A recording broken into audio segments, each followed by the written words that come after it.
नमस्कार। झारखंड विधानसभा चुनाव को लेकर महत्वपूर्ण आंकड़े और झारखंड में अगली सरकार किसकी बन सकती है, क्योंकि हरियाणा चुनाव के बाद झारखंड में भी कलबली दिखाई दे रही है और झारखंड को लेकर क्या कुछ आंकड़ा है और झारखंड में कभी भी चुनावी तारीखों का ऐलान हो सकता है, क्योंकि इस साल के अंत में झारखंड और महाराष्ट्र में विधानसभा चुनाव होने हैं। तो झारखंड की 81 सीटों का जो ओपिनियन पोल है वो चौंकाने वाला सामने आ रहा है।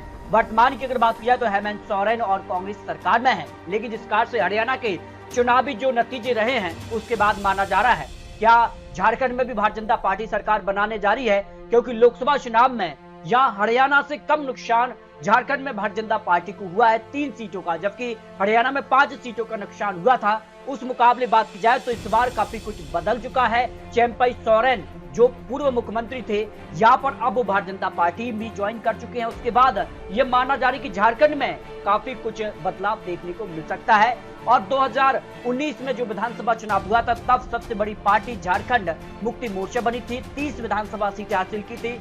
यहाँ पर कांग्रेस पार्टी ने 16 सीटें, 1 सीट यहाँ पर राष्ट्रीय जनता दल ने हासिल की थी और भारतीय जनता पार्टी ने 25 सीटें, जबकि विकास जो मोर्चा है झारखंड विकास मोर्चा उसने 3 सीटें, 2 सीटें यहाँ पर ऑल झारखंड स्टूडेंट यूनियन जो है उसने हासिल की थी। इस बार भारतीय जनता पार्टी का झारखंड विकास मोर्चा यहाँ पर आजसू पार्टी के साथ गठबंधन है और उसके बाद ये माना जा रहा है जिस कार से चंपई सोरेन की वापसी हुई है तो अगली सरकार किसकी बन सकती है, क्योंकि हरियाणा चुनाव के बाद अब झारखंड की चुनावी तैयारी शुरू हो चुकी है और जो ओपिनियन पोल के आंकड़े हैं उस हिसाब से किसकी सरकार बन सकती है। तो शुरुआत करते हैं दुमका की 5 विधानसभा सीटों को लेकर। यहाँ पर अगर बात की जाए तो 2 सीटों पर Bharatiya Janata party NCP AJSU party का जो गठबंधन उसके पक्ष में जा रही है, जबकि कांग्रेस पार्टी आरजेडी और जेएमएम का जो गठबंधन उसके पक्ष में 3 सीटें जा सकती है, इनके पक्ष में 0 सीट की संभावना दिखाई दे रही है जो आंकड़े सामने आ रहे हैं। जबकि रांची की 7 विधानसभा सीटों को लेकर यहाँ पर 6 सीटों पर भारतीय जनता पार्टी, जबकि रांची की यहाँ पर 7 विधानसभा सीटों में से इंडिया गठबंधन के लिए यहाँ पर 3 सीटें, जबकि एनडीए यानी भारतीय जनता पार्टी का गठबंधन यहाँ पर बढ़त हासिल कर रहा है 4 विधानसभा सीटों को लेकर जो आंकड़े सामने आ रहे हैं। रांची में भारतीय जनता पार्टी का जो गठबंधन है वो हावी नजर आ रहा है। सिमडेगा की 2 विधानसभा सीटों में से भी कांटे की टक्कर यहाँ देखने को मिल रही है। 1 सीट पर एनडीए तो 1 सीट पर इंडिया गठबंधन के बीच कांटे की टक्कर यहाँ देखने को मिल सकती है। अब तक 14 सीटों के जो ओपिनियन पोल है उसमें 7 सीटों पर एनडीए गठबंधन और 7 सीट पर इंडिया गठबंधन कांटे की टक्कर यहाँ देखने को मिल रही है।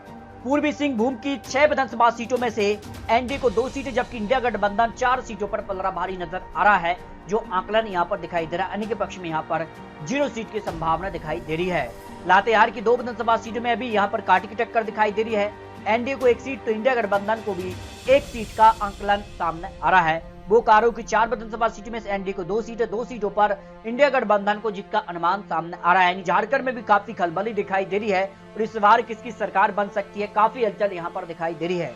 देवघर की 3 विधानसभा सीटों में से एनडीए को 2 सीटें और इंडिया गठबंधन का 1 सीट पर पलड़ा भारी हो सकता है जो आंकड़े यहाँ पर दिखाई दे रहे हैं। रामगढ़ की 2 विधानसभा सीटों में से एनडीए को 1 सीट और इंडिया गठबंधन को भी 1 सीट का आकलन सामने आ रहा है। अब तक 31 सीटों का जो प्लान है उसमें एनडीए को यहाँ पर 15 से 20 सीटों का अनुमान है, जबकि इंडिया गठबंधन भी करीब 16 से 20 सीटें अन्य के पक्ष में यहाँ पर 0 से 2 सीटों का अनुमान सामने आ रही। पार्टी की टक्कर अब तक झारखंड को लेकर जो आकलन सामने आ रहा है। हजारीबाग की 4 विधानसभा सीटों में से एनडीए को 1 सीट और इंडिया गठबंधन का 2 सीटों पर पलड़ा भारी है, 1 सीट अन्य के पक्ष में।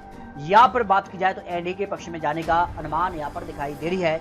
पाकुड़ की 3 विधानसभा सीटों में से एनडीए को 1 सीट और इंडिया गठबंधन का 2 सीटों पर पलड़ा भारी नजर आ रहा है जो झारखंड को लेकर सबसे लेटेस्ट और महत्वपूर्ण आंकड़े सामने आ रहे हैं। गिरिडीह की 6 विधानसभा सीटों में से एनडीए को 2 सीटें और इंडिया गठबंधन का 4 सीटों पर पलड़ा भारी नजर आ रहा है जो आंकड़े यहाँ पर दिखाई दे रहे हैं, जबकि कोडरमा की 1 सीट पर एनडीए का पलड़ा भारी नजर आ रहा है जो आंकड़े यहाँ पर दिखाई दे रहे हैं। यहाँ पर बात की जाए गोड्डा की 3 विधानसभा सीटों में से एनडीए को 2 सीटें और इंडिया गठबंधन का 1 सीट पर पलड़ा भारी है जो झारखंड को लेकर महत्वपूर्ण आंकड़े। अब तक 48 सीटों का जो विश्लेषण उसमें भारतीय जनता पार्टी एनडीए गठबंधन को 22 से 25 सीट तो इंडिया गठबंधन करीब 22 से यहाँ पर 25 सीट के आसपास दिखाई दे रहा है। अन्य के पक्ष में 2 से 5 सीटों का अनुमान यहाँ पर हो सकता है जो आंकड़े हैं।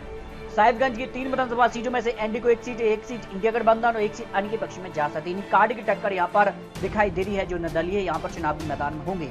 खूंटी की 2 विधानसभा सीटों की बात की जाए तो एनडीए को यहाँ पर 0 सीट, जबकि इंडिया गठबंधन दोनों सीटों पर पलड़ा भारी हो सकता है जो आंकड़े यहाँ पर दिखाई दे रहे हैं।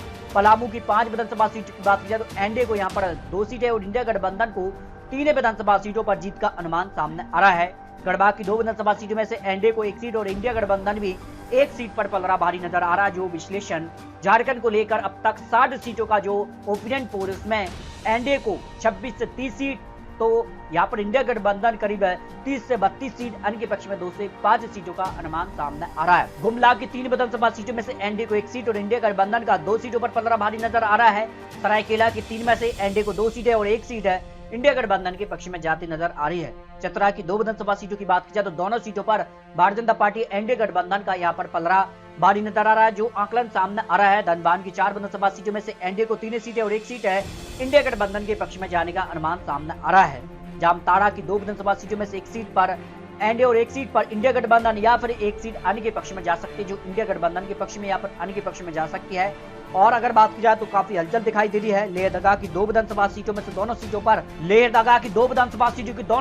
एनडीए का पलड़ा भारी नजर आ रहा है। पश्चिम सिंहभूम की यहाँ पर 5 विधानसभा सीटों में से 3 सीटों पर एनडीए और 2 सीटों पर इंडिया गठबंधन के बीच एक काड़ी की टक्कर यहाँ पर देखने को मिल रही है। इस तरह से सभी 81 सीटों का जो फाइनल आंकड़ा सामने आ रहा है, उसमें माना जा रहा है कि यहाँ पर हरियाणा के तर्ज के आधार पर भारतीय जनता पार्टी इस बार जिस कार से यहाँ पर बड़ा उलटफेर किया है और 40 से ज्यादा सीटों पर भारतीय जनता पार्टी का पलड़ा भारी नजर आ रहा है, जबकि कांग्रेस और जेएमएम का जो गठबंधन है उसको करीब 35 से 40 सीटों का अनुमान है। अन्य के पक्ष में 2 से 5 सीटों का अनुमान सामने आ रहा है। यानी झारखंड में आज विधानसभा चुनाव होते हैं तो झारखंड में भारतीय जनता पार्टी यहाँ पर बड़ी पार्टी बनते नजर आ रही है और यहाँ पर कांग्रेस जेएमएम कड़ी टक्कर जरूर दे रहे हैं, लेकिन जिस कार से बड़े उलटफेर हुए हैं, यहाँ पर हेमंत सोरेन पर भी जो है आरोप लगे थे। उसके बाद चंपई सोरेन मुख्यमंत्री बने, चंपई सोरेन ने इस्तीफा दिया और अब वो भारतीय जनता पार्टी में है, तो कहीं ना कहीं जेएमएम में भी टूट हुई है। और उसके बाद माना जा रहा है कि यहाँ पर अब भारतीय जनता पार्टी झारखंड में जो है विधानसभा चुनाव में सरकार बना सकती है। झारखंड को लेकर यहाँ पर आज तक का भी जो सर्वे सामने आया था, उसमें बीजेपी को 38 से 43 सीटों का अनुमान सामने आ रहा है, जबकि कांग्रेस पार्टी को 7 से 12 सीटें और जेएमएम को 19 से 24 सीट। आरजू पार्टी जो भारतीय जनता पार्टी के साथ गठबंधन में है, 2 से 7 सीटों का अनुमान सामने आ रहा है। यानी भारतीय जनता पार्टी आरजू पार्टी को मिला लिया जाए तो भारतीय जनता पार्टी यहाँ पर बहुमत का आंकड़ा जो यहाँ पर 42 सीटें हैं उसको यहाँ पर आसानी से पार करती नजर आ रही है। कुछ सीटें अन्य के पक्ष में जा सकती है, 3 से 8 सीटें। कुल बहुमत का आंकड़ा जो 41 सीटें है वो भारतीय जनता पार्टी के पक्ष में जाता नजर आ रहा है। इस तरह से अगर बात की जाए तो झारखंड को लेकर ओपिनियन पोल के आंकड़ों ने यहाँ पर चौंकाने वाले आंकड़े हैं, क्योंकि जिसका से हरियाणा में विधानसभा चुनाव के नतीजे सामने आए, उसके बाद माना जा रहा है झारखंड और महाराष्ट्र में बड़ा उलटफेर देखने को मिलने जा रहा है। तो झारखंड और महाराष्ट्र में कभी भी चुनावी तारीखों का ऐलान हो सकता है। दोनों राज्यों को लेकर आपको क्या लगता है, आप रख सकते हैं। मिलते हैं और लेटेस्ट और महत्वपूर्ण विश्लेषण के साथ, तब तक ले जय हिंद, जय भारत।